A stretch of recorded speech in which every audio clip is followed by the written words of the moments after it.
అమ్మవారి చూపులు ఎంత దిశల వరకు పడ్డాయో అంతవరకు దరిద్రములన్నీ తొలగిపోయి అందరూ ఆనందమును పొందారు.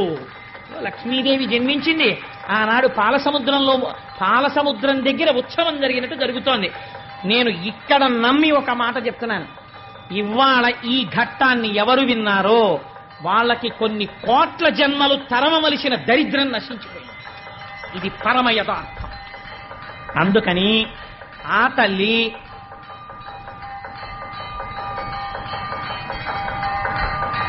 ఒక్కసారి మీ అందరూ కూడా మానసికంగా అదిగో అక్కడ ఆ నీరాజనాన్ని తీసుకోండి, ఒక్కసారి అది కళ్ళకద్దుకుని నమస్కారం చేసుకోండి.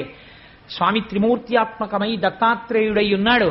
చక్కటి జేగంటలు మోగే ఈ దేవాలయంలోను అటువంటి పరమ పవిత్రమైనటువంటి లక్ష్మీదేవి యొక్క ఆవిర్భావము జరిగింది.